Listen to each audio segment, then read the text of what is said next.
예, 수업 시작하도록 하겠습니다. 안녕하십니까. 자, 반갑습니다. 예, 되게 오랜만에 저도 이쪽 학원 와가지고 예, 네, 강의 준비는 계속 했었고요. 일단 오늘부터 해서 총 10회에 걸쳐서 이제 형법 기출문제 총정리를 좀 해보도록 하겠습니다. 여러분도 뭐 법행에 대해서 잘 아시겠죠? 어차피 뭐 낯선 분들도 있지만 대부분 낯익은 분들이 있는데 작년 같은 경우에도 문제 수준 자체는 그렇게 어려운 편은 아니었어요. 근데 이제 미치도록 개수형을 넣은 바람에 점수 하향을 좀 거듭했는데 올해도 크게 별반 다르진 않을 것 같아요. 그리고 예전에는 좀 이따 이제 문제 풀면 아시겠지만 뭐 범죄 종류해 가지고 예비음모, 미수, 친고죄, 반의사불벌죄 막 이런 거 찾으라는 게 되게 많았었는데 근자에는 조금 그런 쪽은 좀 배제되고 있는 것 같아요. 좀 합리적인 것 같고 그래도 대비는 해야겠죠. 제가 이제 저쪽에서 어떻게 강의를 하다 보니까 올해 이제 별 시험 문제를 다 분석을 해봤는데 이쪽하고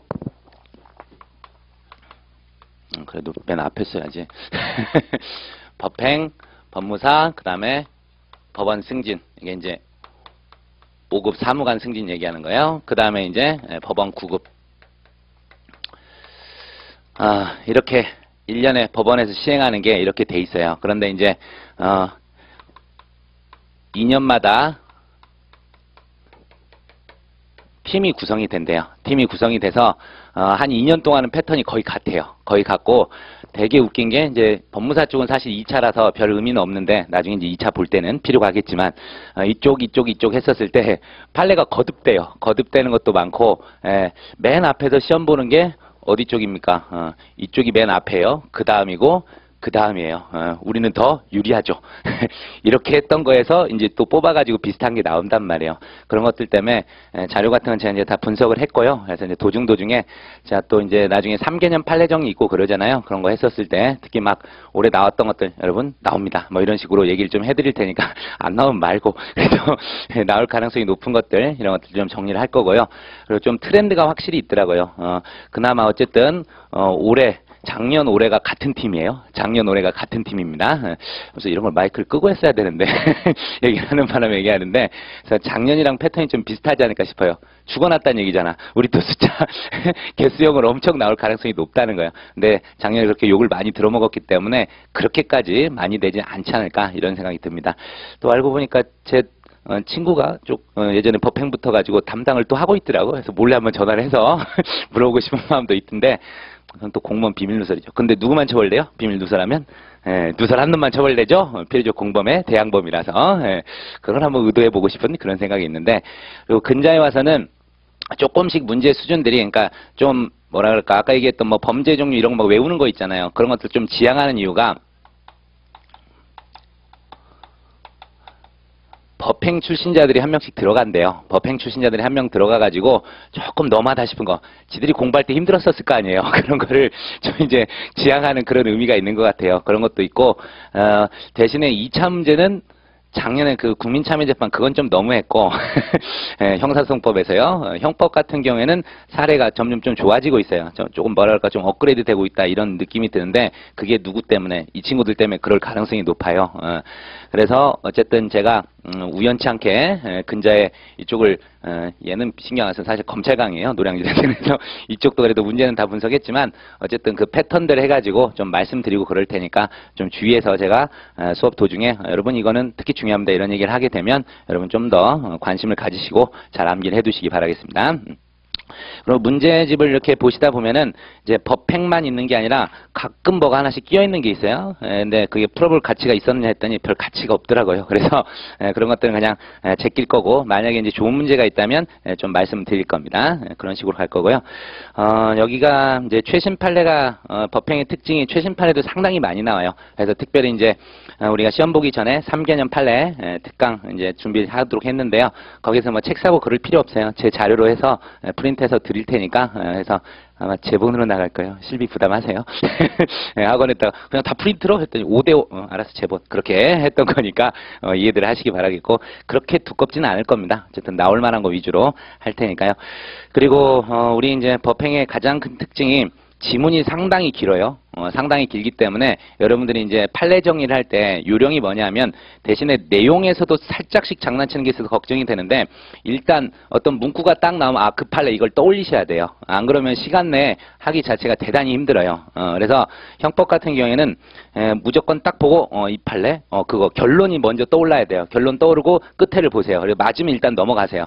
넘어가시는데 답이 없어. 그럼 도중에 뭔가를 바꿔놓은 게 있다는 거예요. 그래서 그때 이제 다시 올라가서 찾아야겠지만 대부분의 문제는 말장난치는 건 별로 없어요. 그냥 쭉 실어놓고 뒤에 가서 결론을 틀리게 한다던가 이런 쪽들이 많기 때문에 좀 더 시간 한 배 더 열심히 좀 하셔야 될 것 같습니다.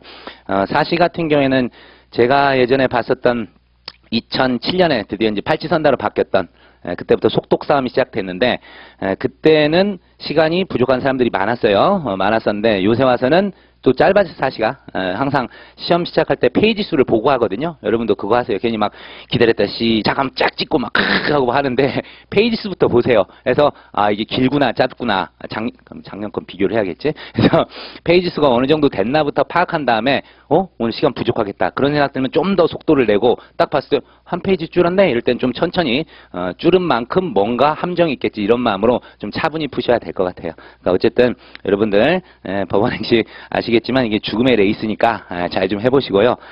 저도 법행은 응시는 안 해봤어요. 맨날 사실 볼 때 접수만 해놓고 안 했었는데 여기 계신 분들은 제발 좀 가셔서 좀 좋은 성적으로 붙으셨으면 하는 바람입니다. 자 됐고 자, 어쨌든 이런 걸로 인사 말씀 드리고 그 다음에 제 연락처를 알려드릴게요. 전 카톡 전문이라서 항상 카톡으로 실시간 답변을 해드립니다. 하루에도 카톡이 오는 거에 3분의 2는 다 이제 질문 관련한 건데 해가지고 수험 관련해서 질문해 주시기 바랍니다. 그리고 여기 합격 법행 누구다 이렇게 얘기를 해주세요. 그래서 제가 담당하는 직렬이 상당히 많아요. 그래서 그 수준에 맞게 눈높이에 맞게 답변을 해드려야 되기 때문에 법행 뭐 듣고 있는 누구입니다. 이렇게 해서 어떤 게 그리고 늘 말씀드리지만 그냥 찍어서 보내세요. 이걸 갖다 막 일일이 쳐가지고 이만큼 쓰시는 분 있는데 그 시각에 판례 공부하세요 하시고 그냥 사진 찍어가지고 보내면 제가 다 본단 말이에요. 그래서 이 부분이 문제 알겠습니다 해가지고 이제 답변을 드리니까요. 좀 잘 해주시기 바랍니다. 강조하겠지만 딴 거 보내지 마세요. 레이스 이런 거 해가지고 보냈다가는 바로 강퇴니까. 자, 바로 수업 좀 들어가도록 하겠습니다.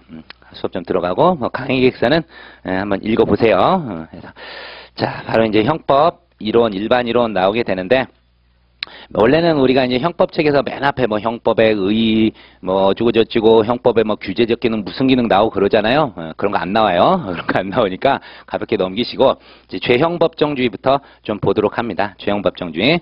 1번 문제에서 이제 08년이니까 명확성도 나오고 그랬는데 죄형법정주의에서는 제일 많이 나오는 게 그리고 근자에 계속해서 판례가 나오고 있는 게 수업 시간에도 정규 수업 시간에도 말씀을 드렸었지만 소급표 금지 원칙하고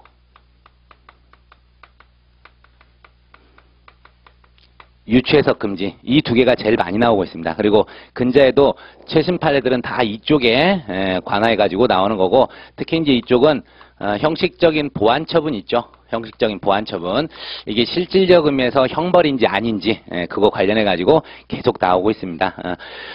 우리 지금 문제 풀면서도 알겠지만 맨날 옛날부터 고전적인 거 보완 처분에서 나왔던 게 뭐죠?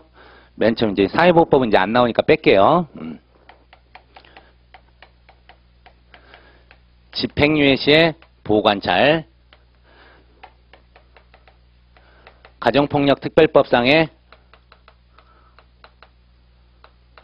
사회봉사 명령, 그리고 요새 이제 위치 추적,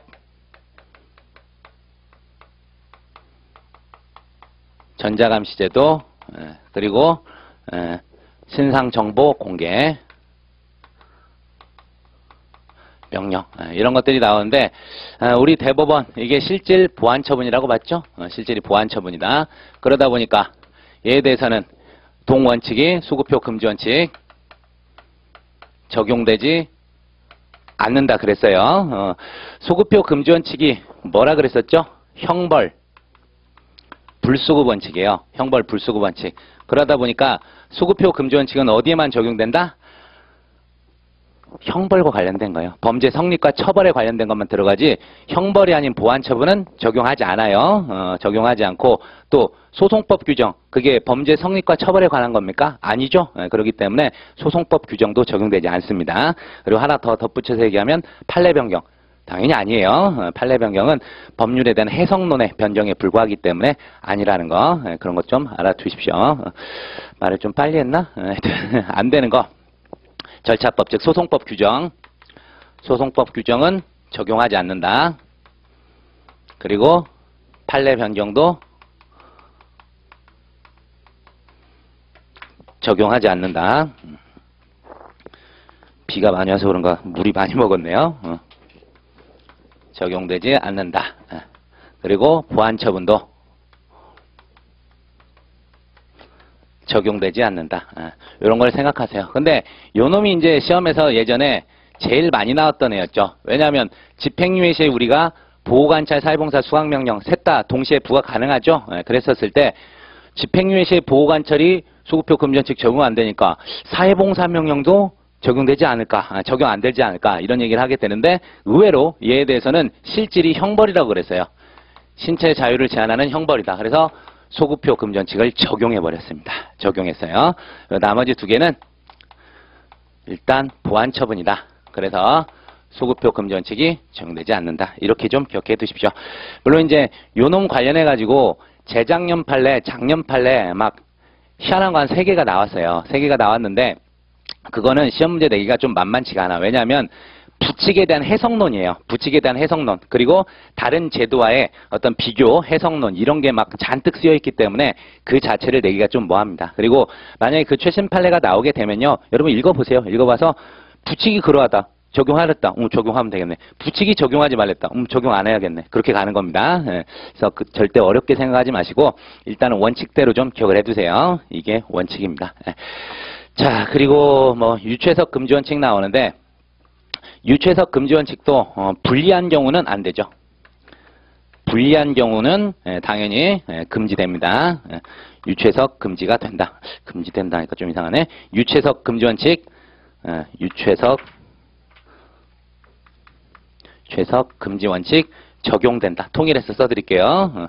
유최석 금지원칙이 적용되고 그래서 허용되지 않는다는 거죠. 하지만 유리한 경우에는 가능하다는 거 알아두시고 여기서 이제 비교해서 제일 알아둬야 될 게 소급표 금지원칙에서는 소송법 규정, 소급표 금지원칙 적용하지 않죠. 하지만 여기에서는 소송법 규정 중에 어떤 거? 소추조건, 요거와 관련해서는 어떻게 한다 그럽니까?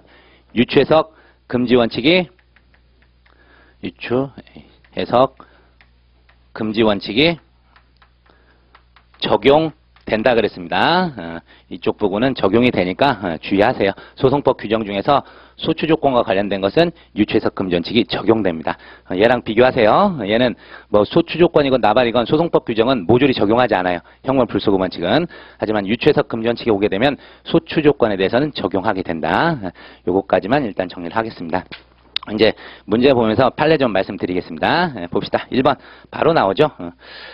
그래서 좀 학원 안 왔다 우리 총무들이 에어컨 안 켜줘 버리네. 자, 1번 보호관찰을 도입한 형법 개정 전의 행위에 대하여 재판시 규정에 의해 보호관찰을 명하는 것은, 그러니까 재판시 규정이라는 게 뭐예요? 사후에 소급돼서 적용할 수 있냐 이 얘기가 되는 거죠. 형벌 불소급 원칙 내지 죄형법정주에 위배되는 것이 아니다. 써 있잖아요. 보호관찰. 여기에 대해서 당연히 소급표 금전칙이 적용되지 않는 겁니다. 그래서 형벌 불소급 원칙, 죄형법정주에 위배된 건 아니다. 맞고. 그다음에 2번 바로 나오죠. 행위 당시에 판례가 하면 처벌 대상이 되지 아니한 것으로 해석되었던 행위를 판례 변경에 따라 확인된 내용의 형법 조항에 근거 처벌하는 것. 판례 변경, 형벌 불소급 원칙 적용 대상이 아니라 그랬어요. 그래서 반할 리가 없죠. 그래서 반한다. 틀렸고.